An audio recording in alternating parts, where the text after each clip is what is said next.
미국에서 테크 하면 샌프란시스코가 가장 유명하긴 하지만 시애틀도 못지 않습니다. 아마존, 마이크로소프트와 같은 큰 테크 회사의 본사가 있고 또 이를 구하는 입장에서는 주세가 없어서 굉장히 매력적인 곳이기도 합니다. 한국인한테는 또 미국 도시 중에서는 한국으로 가는 비행 시간이 좀 짧은 편이어서 그런 매력도 있고요. 여기는 퍼블릭 마켓이고 다운타운에 자리하고 있습니다.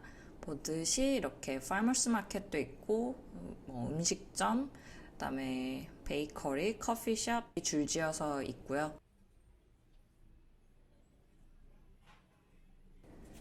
여기는 내셔널 클램 차우더 대회에서 1등한 곳이라고 해서 마치 도장 깨듯이 왔는데요. 예상했듯이 그렇게 맛있지는 않았고 마치 샌프란시스코 부딩 같은 그런 곳이었습니다. 그래도 뭐 한 번은 와봐야 되겠다고 생각했어요. 여기가 바로 그 유명한 스타벅스 1호점입니다. 이렇게 조그만 곳에서 글로벌 커피, 리테일 인더스트리를 이끄는 회사가 탄생했다는 게 너무너무 신기했고요. 그래서 뭔가 기념할 만한 거를 당연히 사야겠다고 생각했는데 예쁜 게 없어서 그냥 아무것도 사지 않고 나왔던 기억이 있습니다.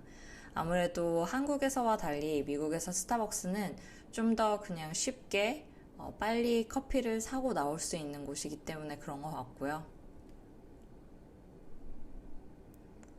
오히려 이렇게 리저브 로스터리가 있는 도시를 방문하면 그런 곳들은 방문해 보셔도 좋을 것 같습니다. 특별한 메뉴들도 많고 예쁜 것들도 되게 많습니다. 그래서 저는 로컬 커피숍에 왔고요. 여기는 스토리빌 커피숍이고 그리고 이것도 퍼블릭 마켓에 있습니다. 네, 커피 시켜가지고 그냥 앉아서 밖에 바다도 보이고 하니까 멍 때리기 되게 좋았고요.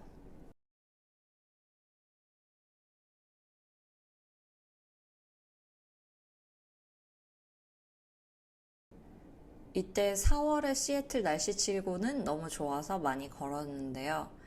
이렇게 시애틀은 해안가를 끼고 이렇게 다운타운이 형성되어 있었습니다. 높은 빌딩들이 이제 몇 개 이렇게 있는데 사실 여기 보이던 게 다가 아니었나 싶기도 해요. 그만큼 막 시애틀이 엄청 큰 도시다 이런 느낌을 못 받았습니다.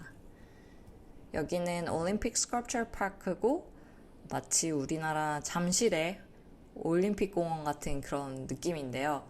근데 되게 유명한 조각가들의 작품들이 많아서 저기 보이는 그 조각도 굉장히 유명한 조각가의 작품이고요. 이때가 한창 코비드 중간이어서 사람들이 리모트 워크를 많이 해서 그런지 평일인데도 막 돌아다니는 사람들이 많았습니다. 되게 부러웠고요. 저 멀리 스페이스 니들이 보여서 저걸 보러 이렇게 걸어왔습니다.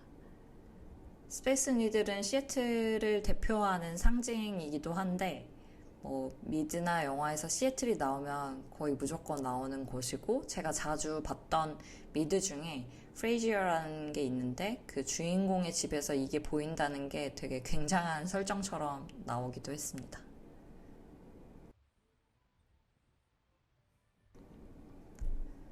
시애틀의 뷰를 가장 감상하기 좋은 곳 중에 하나가 여기 캐리 파크인데요. 이렇게 보면은 아까 봤던 스페이스 니들도 보이고 저 멀리 마운트 레이니어라는 되게 유명한 후지산 같은 산도 보입니다. 이 뒤에 그레이 아나토미 주인공 그 메르디스의 집이 나오고요. 뒤에 사람들은 많진 않았지만 어쨌든 좀 신기했습니다. 시애틀에서는 딱히 막 여기 꼭 가봐야 돼, 이걸 꼭 먹어봐야 돼, 막 이런 게 많지는 않아서 그냥 많이 걸어 다녔고요. 이때가 한참 막 꽃이 많이 필 때라서 목련, 벚꽃 이런 것들이 되게 예뻤습니다. 이 시애틀이 있는 워싱턴 주가 벚꽃으로도 유명해서 한창 그 벚꽃 시즌에는 그런 축제 같은 것들도 하고요.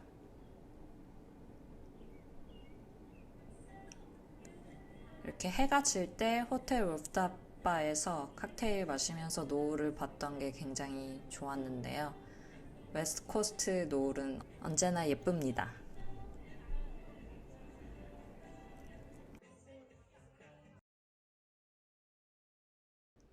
시애틀은 아마존의 도시이기 때문에 곳곳에서 아마존의 오피스도 볼 수 있고 아마존이 새롭게 시도하는 테스트베드들을 만날 수 있는데요. 이것도 아마존의 오피스고 그때는 닫았었는데 요즘엔 열었다고 합니다.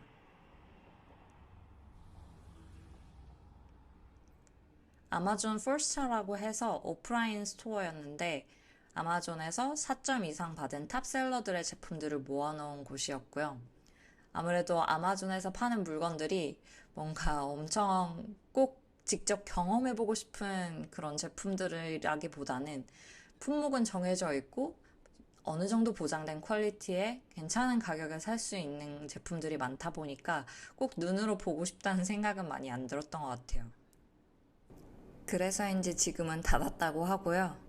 아무래도 대기업에서는 자기가 잘하는 걸 가지고 원래 못하던 거를 한번 해보고 싶기 때문에 도전을 해보지 않았나 싶습니다.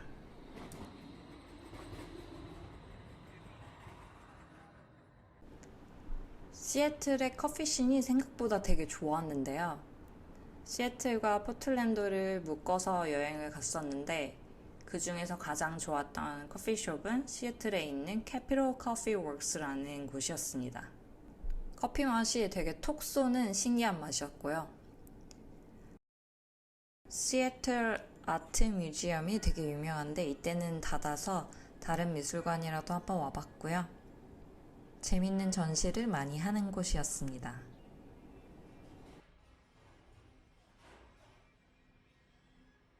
다시 퍼블릭 마켓으로 돌아와서 베이커리 구경도 했고요. 아무래도 뭔가 시애틀에서 딱히 여길 가야겠다 이런 건 없었기 때문에 그냥 섬에 한번 가고 뭐 공원도 가고 정처 없이 돌아다녔던 기억이 굉장히 많습니다. 보통 시애틀에서 일을 하면 벨뷰, 커클랜드 같은 서버브에도 많이 살기도 하고 평일에는 일하고 주말에는 주변에 돌아다니면서 아웃도어 액티비티 많이 하는 것 같더라고요. 물론 항상 날씨가 좋은 건 아니지만 전반적으로 자연 친화적으로 여유롭게 살고 있다는 생각이 들었습니다. 여행하게 되면 정말 계절을 잘 고르는 게 중요한데 5월에서 8월까지가 괜찮은 것 같고요. 그래서 자연 경관도 즐기고 워싱턴 주가 또 굴이 유명하기 때문에 상대적으로 저렴한 가격에 맛있는 굴도 먹어보시면 좋을 것 같습니다.